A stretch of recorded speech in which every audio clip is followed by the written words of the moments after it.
কাঁচা পেঁয়াজ খাওয়া যাবে কিনা, জায়েজ নাকি মাকরু না হারাম, চিংড়ি মাছ খাওয়া হালাল নাকি হারাম, নামাজ পড়ার জন্য যদি জায়গা না থাকে সেক্ষেত্রে বিছানার উপর নামাজ পড়লে কি নামাজ হবে, গায়ে শুধুমাত্র গেঞ্জি পরে উজু করলে উজু হবে কিনা, সহবাসের পর গোসল না করে শুয়ে থাকলে কি গুনাহগার হবে, প্রস্রাব করে পানি নেয় না তবে নামাজের সময় পরিষ্কার করে বাকি সময় অপবিত্র থাকে, এবার ইসলাম কি বলে, যদি কোনো স্বামী স্ত্রীর দেনমোহর না দিয়ে মারা যায় সেক্ষেত্রে করণীয় কি, মসজিদ বা কবরস্থানে যাকাত টাকা প্রদান করা যাবে কিনা, আমার দাড়ি ঘন হওয়ার কারণে আমি পানি 3 বারের বেশি সময় ব্যবহার করি তাতে কি কোনো সমস্যা হবে, স্ত্রীর গুনাহের জন্য স্বামীকে কি জবাব দিতে হবে, অপবিত্র অবস্থায় মুরগি বা এরকম কোনো কিছু জবাই করা যাবে কিনা, কবরস্থানে খারাপ কোনো জিন বা পরী যে মানুষের ক্ষতি করে এই ধরনের কিছু থাকে, যদি থাকে তাহলে এদের থেকে হেফাজতের উপায় কি।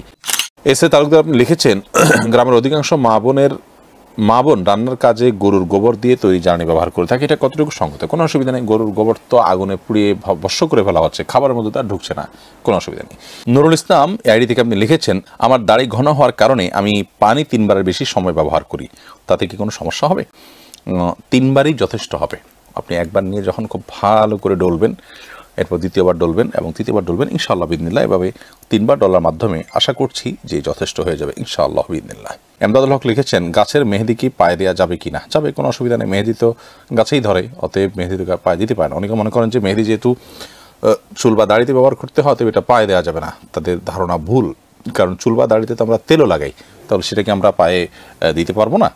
সুরবিন আইডি থেকে লিখেছেন কবরস্থানে খারাপ কোনো জিন বা পরী যে মানুষের ক্ষতি করে এই ধরনের কিছু থাকে, যদি থাকে তাহলে এদের থেকে হেফাজতের উপায় কি, কবরস্থান বলে কোনো কথা নয়, যেখানে নির্জন জায়গা লোকজনের খুব একটা যাতায়াত নেই এরকম জায়গায় দুষ্ট জিনের প্রভাব বেশি থাকে, সেটা কবরস্থান হতে পারে, সেটা কোনো আপনার কি বলে বন জঙ্গল হতে পারে, সেটা কোনো পরিত্যক্ত ঘর বাড়ি হতে পারে, সেটা অন্য যে কোনো কিছু হতে পারে, যথাসম্ভব এগুলোতে যদি গমন করেন নিজের কাজ সেরে খুব দ্রুত সেরে আসবেন এবং দোয়া ইস্তেগফার এগুলো পড়তে থাকবেন। জসিমউদ্দিন আপনি লিখেছেন রাসূলুল্লাহ সাল্লাল্লাহু আলাইহি ওয়াসাল্লামের নাম শুনে আঙ্গুল চুমুক খেয়ে চোখ মোছার হুকুম কি, নবী করিম সাল্লাল্লাহু আলাইহি ওয়াসাল্লামের নাম শুনলে দুরূদ পাঠ করতে হয়, তার নাম শুনলে আঙ্গুল চুমুকে সে আঙ্গুল চোখ মোছার কোনো নির্দেশনা রাসূল আকরাম সাল্লাল্লাহু আলাইহি ওয়াসাল্লাম দিয়ে যাননি, তিনি তার নাম শুনলে কী করতে হবে সেটা আমাদেরকে বলে দিয়েছেন, তিনি দিনকে পূর্ণাঙ্গ করে দিয়েছেন। এরপরে আবার নতুন করে তার নাম শুনলে নতুন কোনো কর্মসূচি আমরা যোগ করলে, কোনো কাজ যোগ করলে, যুক্ত করলে সেটার কোনো দলিল না থাকলে সেটা বেদায়াতে পরিগণিত হবে।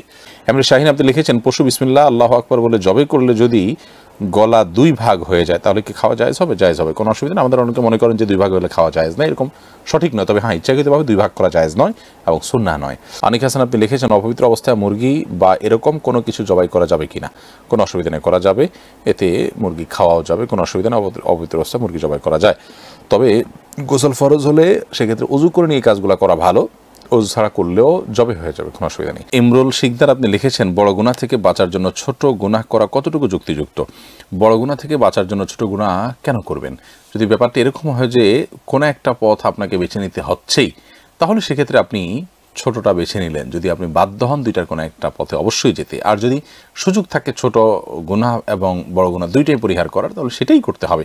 ছোট গুনাহ যদি নিয়মিত করতে হয় তাহলে সেটা কোনো কোনো ক্ষেত্রে বড় গুনাহে রূপান্তরিত হয়ে যায়, বড় গুনার দিকে মানুষকে নিয়ে যায় এবং মানুষের মধ্যে বেপরোয়া ভাব চলে আসে। সেজন্য পাপের প্রতি বেপরোয়া ভাব আসা এটা খুবই ডেঞ্জারাস একটা সাইন, আল্লাহ মাফ করুন, এটা আমাদের মধ্যে বেশি বেশি করে পাপ করতে করতে করতে করতে সৃষ্টি হয়ে যায়, এই জন্য ছোটো পাপও করা উচিত নয়। বড় গুনাহ থেকে বড় গুনাহ এবং ছোটো গুনার মধ্যে আপনি যদি চিন্তা করেন যে আচ্ছা আমি ছোটোটা করলাম বড়টা ছেড়ে দিলাম, মানে অন্তত কিছু একটা নিয়ে আমি থাকলাম তবে মেইনটা আমি করলাম না, তাহলে এটা কিন্তু পরিপূর্ণ আল্লাহর আনুগত্যের কথা হলো না। আল্লাহর আনুগত্যের কথা হলো বড় ছোট সব ধরনের পাপ থেকে আপনি বেঁচে থাকার চেষ্টা করবেন। হ্যাঁ, আগে যেটা বলেছি যে দুইটার একটা অপশন নিতে আপনি যদি বাধ্য হন তাহলে সেক্ষেত্রে ছোট অপশনটা নিলে ইনশাআল্লাহ আপনি গুনাহগার হবেন না।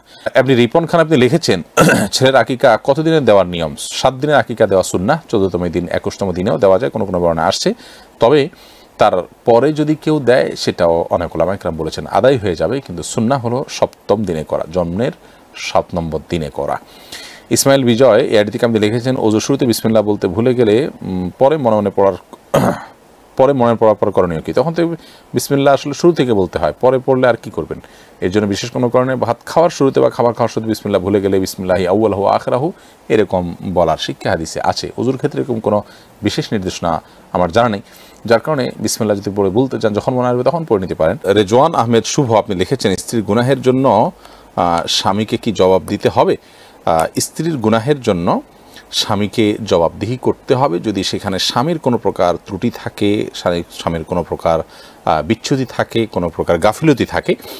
আর যদি স্বামীর কোনো গাফিলতি না থাকে বা এখানে স্বামীর আসলে বিশেষ কোনো কারণে এটা একান্তই তার ব্যাপার, তাহলে সেজন্য স্বামী জবাবদিহি করতে হবে না। স্বামী অ্যাজ এ অভিভাবক তার কারণে যদি স্ত্রী পাপের দিকে যায় তাহলে সেটার জন্য তিনি যেহেতু দায়ী, তিনি যেহেতু কারণের ভূমিকা পালন করেছেন বা তার মাধ্যমে হয়েছে, এই জন্য তিনি অবশ্যই জবাবদিহি করতে হবে যদি এরকম হয়। যেমন ধরুন স্ত্রী বেপরদায় চলে, স্বামী তাকে বেপরদা চলতে উৎসাহিত করে বা স্বামী পছন্দ করে, এরকম যদি হয় তাহলে স্বামীও গুনাহগার হবেন, স্ত্রী তো গুনাহগার হবেনি। আর যদি তিনি নিজে কোনো গুনাহ করেন যে গুনাহতে স্বামী সন্তুষ্ট নন, সাথে বিরত থাকার চেষ্টাও করেছেন, তাহলে সেক্ষেত্রে স্বামীর কোনো দায় নেই। হারিয়াত তাসিন আপনি লিখেছেন, মসজিদ বা কবরস্থানে জাকাতের টাকা প্রদান করা যাবে কিনা? না, মসজিদ বা কবরস্থানে জাকাতের টাকা দেওয়া যাবে না। জাকাতের টাকা গরিবের হক, এটা তাদেরকে দিতে হবে। তারা আপনার নিজেরা তাদের যেটা খুশি সেটা করবেন, তাদের অভাব অনটন দূর করবেন, তাদের দীর্ঘাংশ করবেন। কিন্তু কবরস্থান বা আপনার মসজিদ এটা তো গরিব ধনী সবার জন্য উন্মুক্ত, বিধায় এখানে দেওয়া যাবে না। তাছাড়া জাকাতের টাকা গরিবকে মালিক বানা দিতে হয়, এরকম জনকল্যাণমূলক সবাই সেখান থেকে উপকৃত হবে, কেউই মালিক নয়, এরকম করার সুযোগ নাই।